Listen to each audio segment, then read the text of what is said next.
안녕하십니까. 지난 시간에 이어서 오늘은 웹 2.0의 기술적 요소에 대해서 함께 공부하도록 하겠습니다. 개인의 그 용이한 지식을 생성하거나 공유 방식 및 유연한 데이터를 교환하는 방식, 즉 XML에 기반한 RSS나 그다음에 ATOM, RFD 등으로서 어떤 교환 방식을 쓸 수가 있는데요. 지금 그렇다면 우리가 그 HTML 말고 XML은 그러면 어떠한 것인가? XML은 그 Extensible Markup Language라고 해서요. X는 이제 그 external, extensible markup language라고 해서 XML을 명칭을 합니다. 그래서 그 공유 가능한 방식으로 데이터를 정의하고 저장할 수가 있는 것이죠. 그래서 XML은 웹사이트나 데이터베이스 및 그 타사 애플리케이션과 같은 그 컴퓨터 그 시스템 간의 정보 교환을 지원하게 되죠. 그래서 HTML과는 확연한 차이를 보이고 있습니다. 그래서 사전에 정의된 규칙을 사용하면 수신자가 이런 규칙을 사용해서 데이터를 효율적으로 정확하게 읽을 수 있죠. 그래서 모든 네트워크에서 데이터를 XML 파일로 손쉽게 전송할 수가 있습니다. 그렇다면 XML이 중요한 이유는 무엇일까요? 이렇게 중요하다라고 생각하는 것은 우리가 말씀드렸던 Extensible Markup Language라고 하는 이 XML은 데이터를 정의하는 규칙을 제공하는 마크업 언어입니다. 그래서 이 언어는 조금 특이하게 우리에게 이제 중요함으로 이제 다가올 수 있는 것이죠.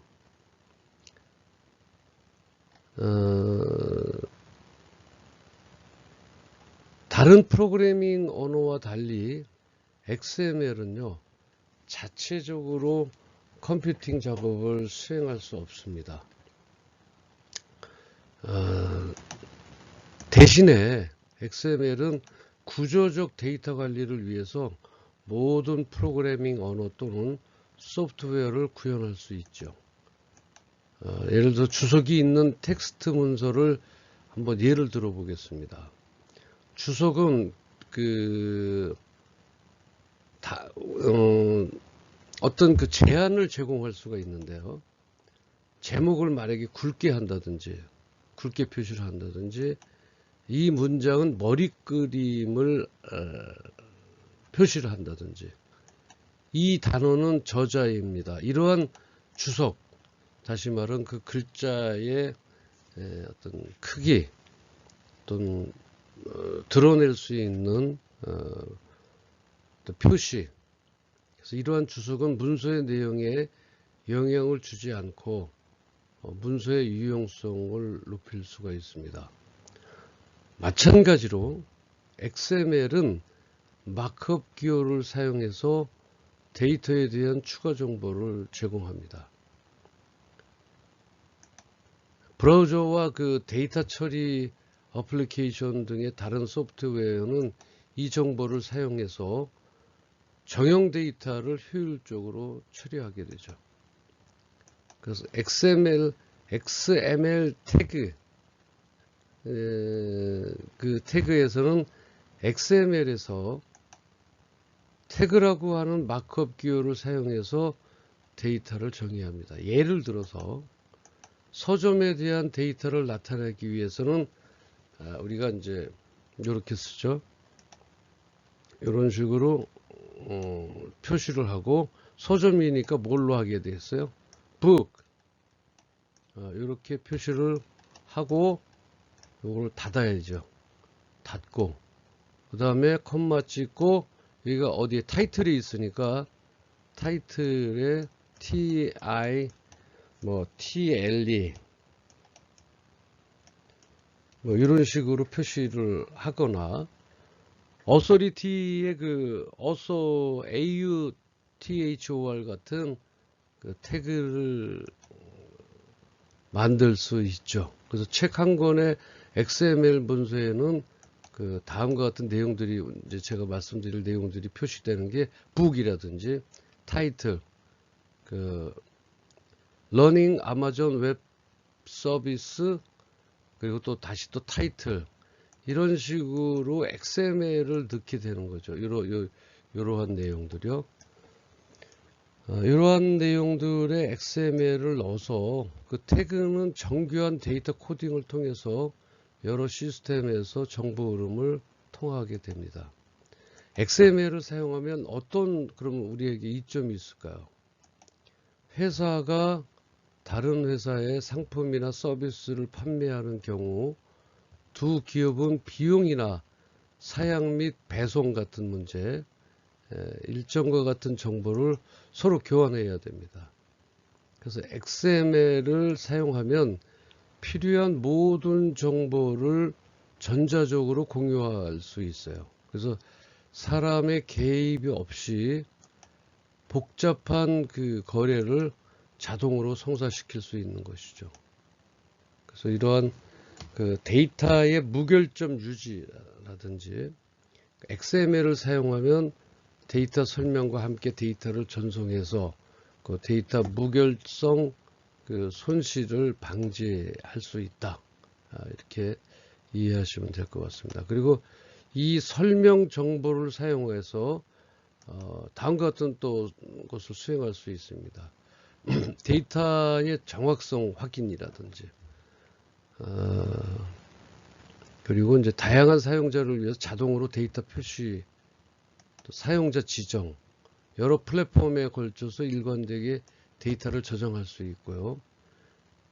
어떤 검색의 효율성을 향상시킬 수 있습니다. 예를 들면 검색 엔진과 같은 컴퓨터 프로그램을 다른 유형의 문서보다 더 효율적이고 정확하게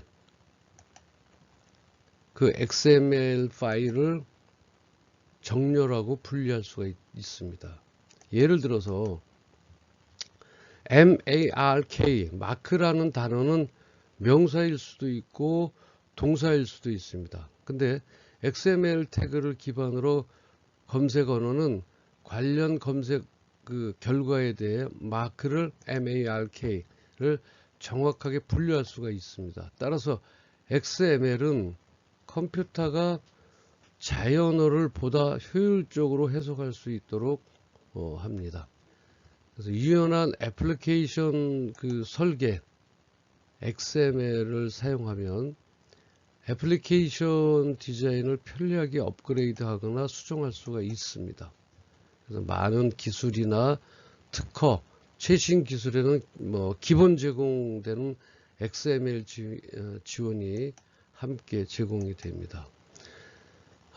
XML은요, 그 데이터 파일을 자동으로 읽고 처리할 수 있어서 전체 데이터베이스를 다시 포맷하지 않고도 우리가 우리 마음대로 손쉽게 변경할 수가 있습니다. 자, 그러면 전 세대는 HTML이라고 하고 또 왜 지금 XML이라고 하는 것은 어떻게 다른가요? 어떻게 다를까요? 한번 잠시 공부하도록 해보겠습니다. HTML은 우리 지난 시간에 배웠듯이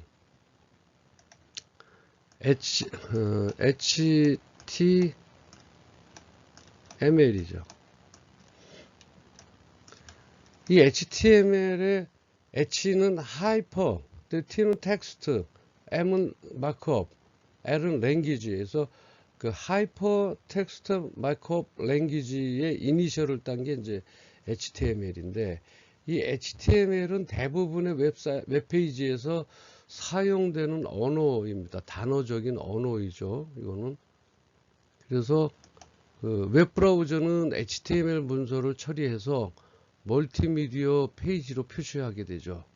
HTML로 넣어서 그 HTML에 대한 프로그램이 돌아가서 새로운 멀티미디어 페이지로 표시가 됩니다. 그래서 월드와이드 웹 그 컨소리텀은 웹의 장기적인 성장을 보장하기 위한 프로토콜과 지침을 개발하는 국제 커뮤니티입니다. 따라서 W3C라고 얘기하는 월드와이드 웹은 웹사이트 개발자가 일괄성 품질을 위해 구현하는 HTML 및 확장 가능한 마크업 언어 XML 표준을 모두 확립을 했죠. 그래서 XML 및 HTML 그 파일과 파일은 매우 비슷하지만 몇 가지 중요한 차이점이 있습니다. 자, 우리가 조금 HTML과 XML에 대해서 조금 더 설명을 좀 드리도록 하겠습니다. HTML의 용도는 데이터를 표시하는 거죠. 데이터는 이제 문자로 되어 있고요. 이런 데이터를 표시를 하는데, 그러나 XML은요, XML은 데이터를 어떻게 해요? 저장을 하고 또 전송할 수가 있어요. 그러니까 XML의 용도는 데이터를 표시하는 것 뿐인데, XML은 데이터를 저장하고 전송합니다. 그래서 이런 그 조금 서로의 차이가 조금 크게 날 수가 있죠. 이거는 이제 그 데이터의 중심의 소프트웨어 통합과 어떤 프로그래밍 모델을 추구하는 그러한 양상이 다른 것입니다라고 말씀을 드릴 수가 있습니다. 그러니까 HTML의 용도는 데이터를 표시하는 것이고, XML은 데이터를 저장하고 또 어떻게 해요? 저장만 하는 게 아니라 전송할 수 있다라고 하는 것입니다. 그 태그로서는 HTML에는 미리 정의된 태그가 있죠. 그래서 사용자는 XML에서 고유한 태그를 만들고 정의할 수가 있습니다. 그 구문 규칙은요, HTML과 XML 구문 간에는 사소하지만 중요한 차이점이 있습니다. 예를 들어서 XML은 대소문자를 구분합니다. 대문자로 썼을 때, 소문자로 썼을 때 그것을 구분하지만 HTML은 구분하지 않아요.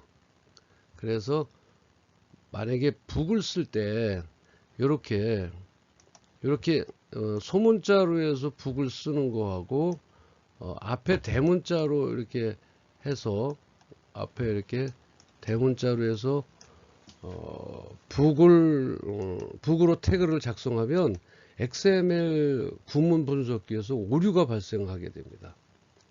그래서 HTML 같은 경우는 그냥 자유롭게 쓸 수 있지만 XML은 구문 분석기에서 오류가 발생하게 되죠. 그래서 이러한 것들을 여러분들이 주의해서 프로그램을 여러분들도 예를 들어서 블로그라든지 이런 자체 그 사이트에서 여러분들도 HTML로 작성을 할 필요성이 있을 때가 있습니다. 그때 XML과 HTML은 조금 차이가 있다, 이렇게 생각하시면 될 것 같습니다. 그래서 이제 여기 XML에 대해서 너무 좀 깊이 좀 알아봤고요. 지금 기술적 요소, 우리 웹 2.0의 기술적 요소는 어떤 것이냐. 두 번째는 이제 보다 편리하고 호환성 있는 사용자 인터페이스를 제공한다. 사용자 인터페이스라는 건 뭐 유저 인터페이스라고 해서 어떤 우리가 UI라고 표시도 되고요. 그런 이제 XML과 웹포진 기반한 아작스 또는 엑스인터넷, 리아 등의 클라이언트 확장 기술을 제공받을 수 있고, 그 다음에 개방형 API 환경, 아까 말씀을 드렸듯이 A 나라와 B 나라를 연결해주는 그 매개체 역할을 하는 것이 API라고 그랬습니다.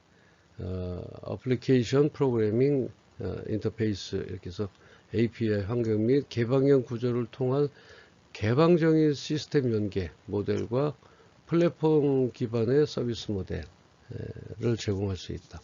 그래서 웹 서비스를 바탕으로 하는 REST, SOAP, 그 다음에 WSDL, XML, RFC 등 이런 것들은 모델과 플랫폼 기반의 서비스 모델이다. 그 다음에 데이터 중심의 소프트웨어 통합과 가벼운 프로그램 모델을 추구한다. 이렇게 되어 있고요.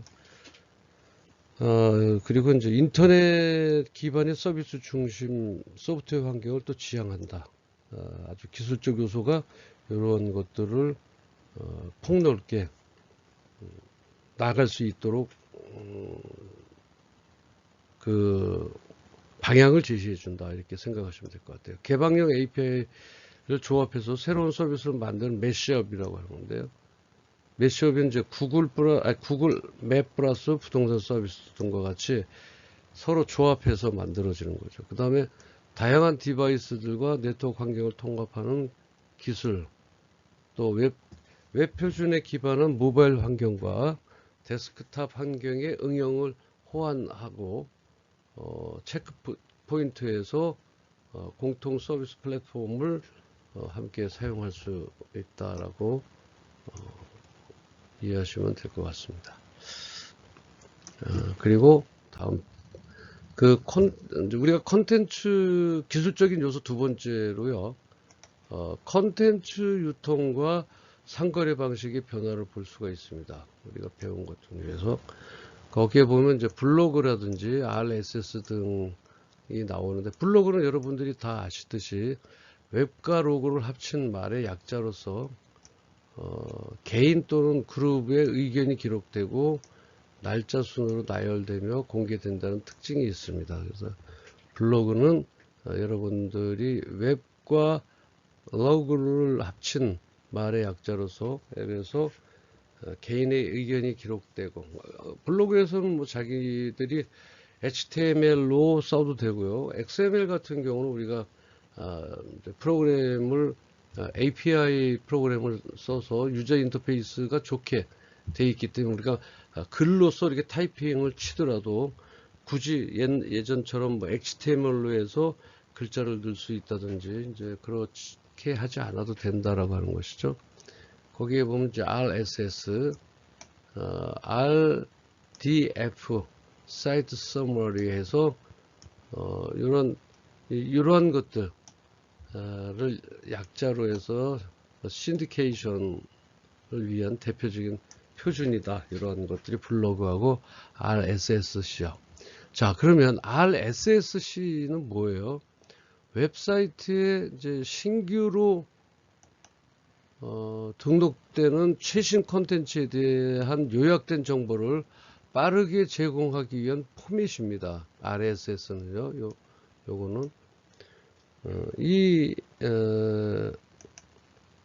블로그나 뉴스 또 칼럼 등 업데이트가 잦은 콘텐츠들을 그 사용자가 편하게 볼 수 있도록 만들어진 규약이라고도 할 수 있죠.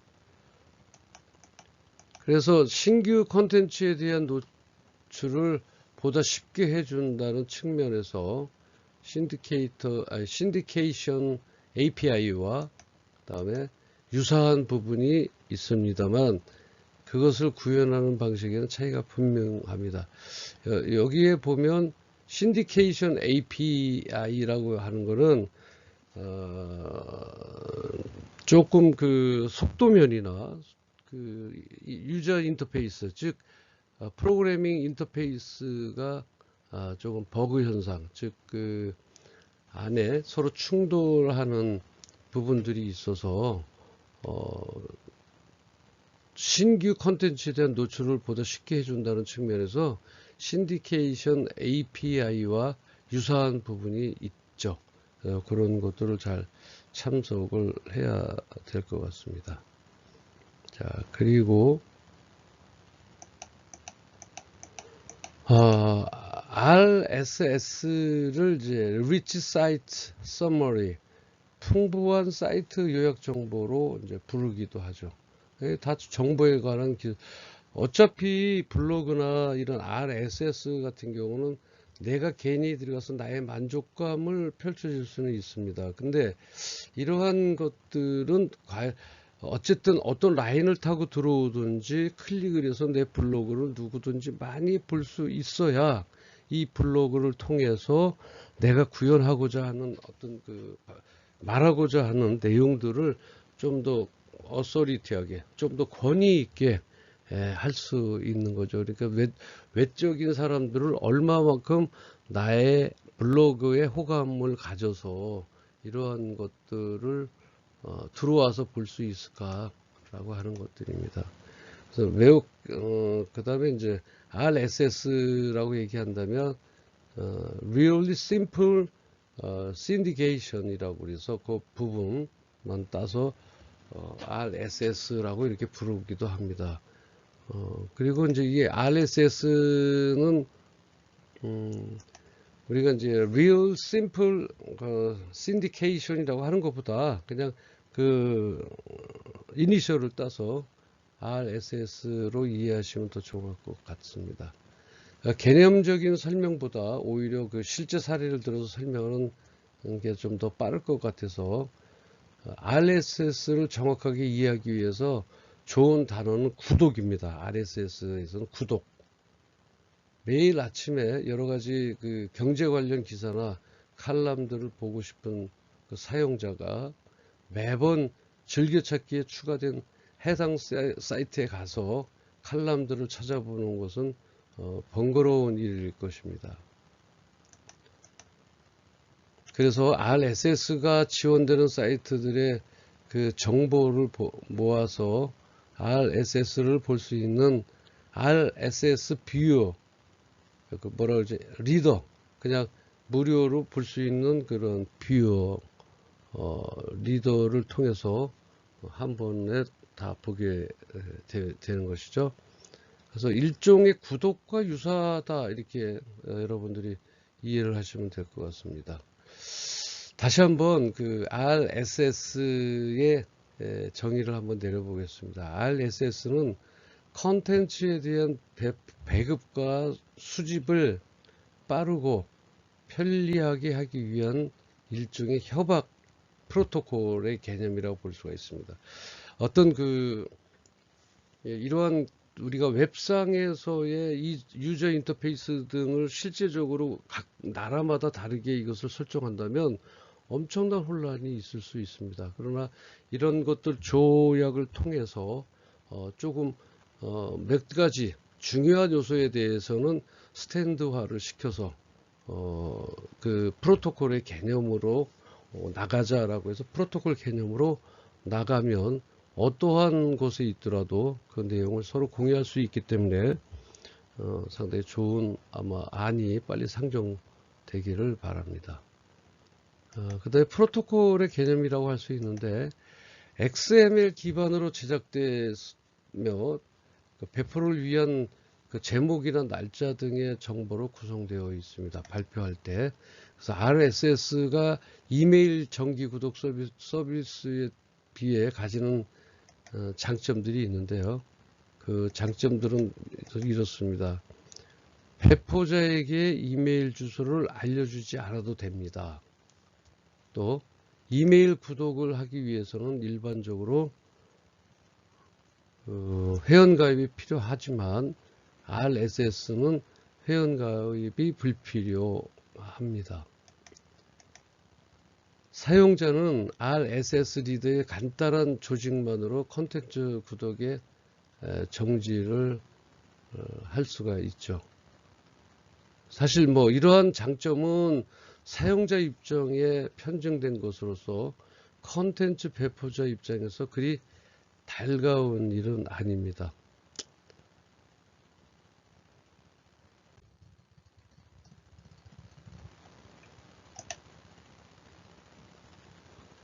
다음에는 이제 태깅이라고 하는 것에 대해서 잠깐 설명을 드리겠습니다. 이 태깅은요, 이렇게 나와 있습니다. 태깅은 사용자가, 우리가 잠깐 이것을 부르는 것보다 사용자가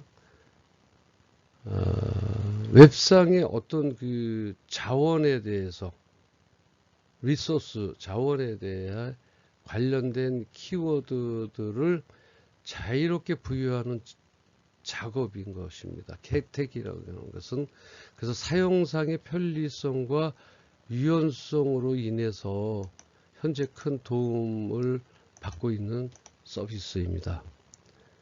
자, 여기 태깅까지 하고요. 좀 쉬었다가 다음 시간에 또 뵙기로 하겠습니다. 시청해 주셔서 감사합니다.